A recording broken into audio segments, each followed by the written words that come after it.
Hello everybody, this is Civil Authority. My name is Rick Hidalgo, and this is the channel that exposes to you the truth about who you are.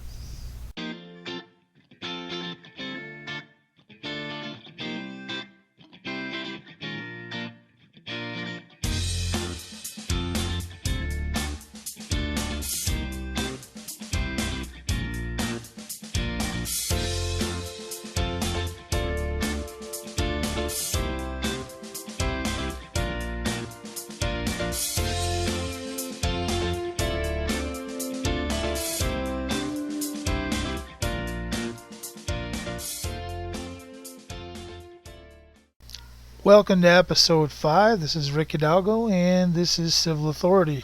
Today's title is Perception versus Reality. We often hear people talk about perception and reality meeting up at some point, but in this case, the perception is that we're free because we've been told our entire life that we're free. But the reality is that we're really not, because we've had some magic put upon us. I'm going to call it magic because that's basically what it is. It's word magic, and the word magic is, believe it or not, in Latin, of course, right? Of course it'd be in Latin. You see, people have begun finding that the way things were in Rome are the way things are today. The way things were in Babylon are the way things are today. That really nothing ever changes. There's nothing new under the sun. The tactics of the enemy are always the same. He doesn't change because he doesn't have creativity. Not like we do. We're creative beings because we were created in the image of our Creator, who was also creative. So this is where we find ourselves. So we have to dig back into the archives to start to find out what games they were playing back in Rome that they, played in Britain, that they have played in Germany and everywhere, and that they're continuing to play even today.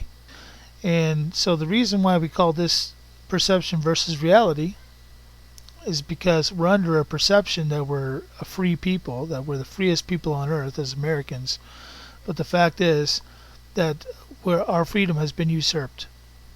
It's been usurped by semantic games, as we have been, our status has been obliterated. Okay? Not even sure that's a word, but maybe I just created it. But our status is absolutely destroyed, and it's destroyed by using some simple Latin words. So let's get into the meat of this. I want to take you into the actual Latin, which consequently is in our Black's Law Dictionary 2009 edition. You have to ask yourself, why is that even in there? Well, it still has bearing, still has some bearing. And this is important for us to understand, because this is how we lost our freedom. In Roman law, they have 3 conditions. One condition is called Capitis Dimentio minima. And Capitis Dimentio minima is when there's a minimal reduction of status.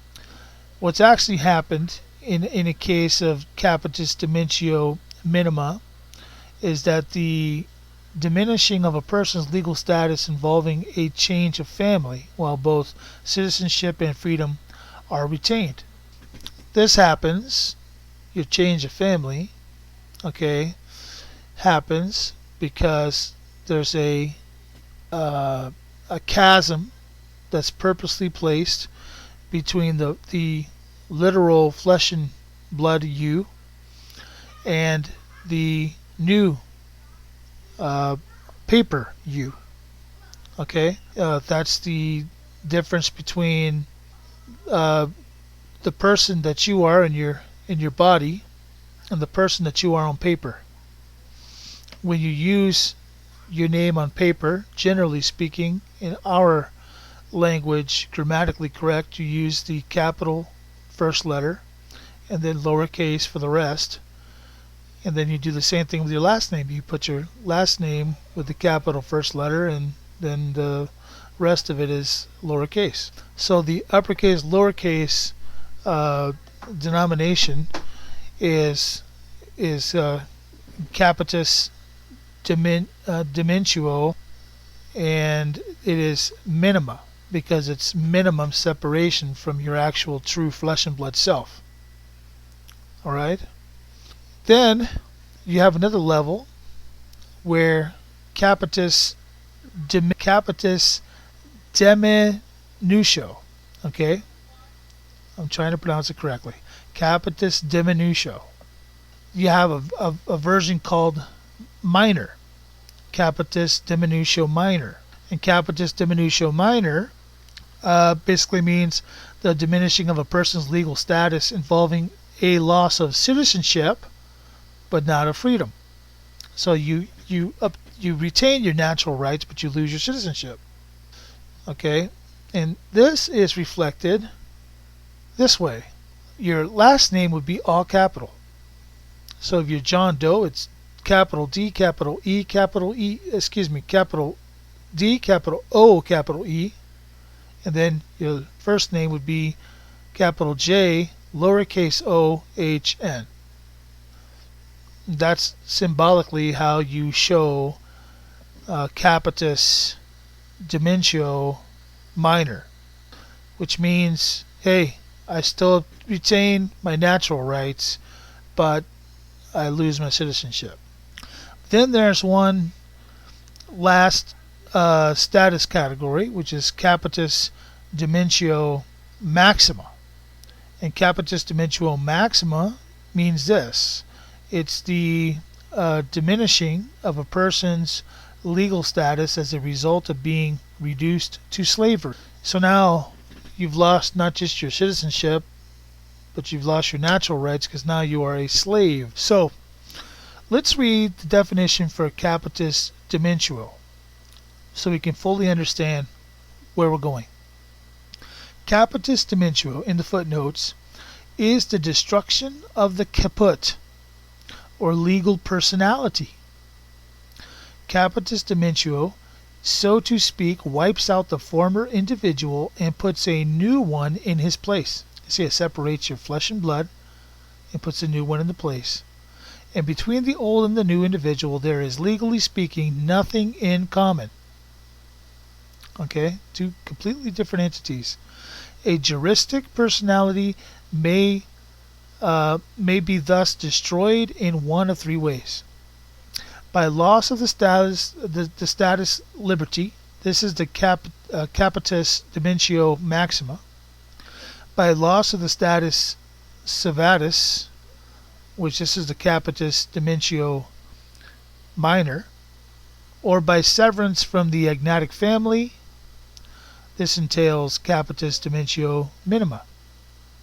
And this all comes from a book called The Textbook of History and System of Roman Private Law, where it states, and I'm going to read straight from that book, to undergo Capitis Dimentio maxima is to forfeit one's liberty. A Roman civis may, like others, become a slave if he is condemned for a crime, or if he falls into potestatem hostium, that is, if he passes into the captivity of a hostile people. If, however, a Roman citizen returns from his captivity, he becomes at the moment of his return a Roman citizen again and enjoys once more all the rights he had lost by his Capitis Dimentio in just the same manner as though he had never in fact lost them. He resumes his position as in his family, with his children, and the owner of his property. He is the creditor of his debtors, and so on. In short, he becomes the subject of all the legal relations which his captivity had extinguished for him to the same extent as though he had never been a prisoner at all. This is absolutely amazing. Okay? It's telling us that if the guy returns from captivity, guess what? He's back. Does this sound familiar? Does it sound a lot like what I've been telling you about stepping up to the office of executor? You've returned from being abandoned. You are now standing up and saying, I'm back. Here's the law. See? This is exactly what has happened. We have been separated from our birthright by this legal entity that stands in the way, and all it is an estate. So we must step up to executor of the estate so that they can't mess with our liberties. Now, I have to say, I'm not here to offer legal advice. I can't offer legal advice because I'm not a legal entity. I'm a flesh and blood human being. I don't want anything to do with legal advice. I'm just here to tell you lawfully how I operate. I'm here to tell you how I believe God has called us to be free, to teach the principles and the spirit of liberty, to set free the captives. That is our calling as Christians, as Christians. As an immersed one, I am here as a son of God. I am here to tell you how we are to live. God is no respecter of persons. Interesting wording, huh? God is no respecter of persons. Bottom line, we need this kind of revival. We need to be able to step up into our executorship, and we need to be able to have dominion over our state. And I'm telling you, it can be done.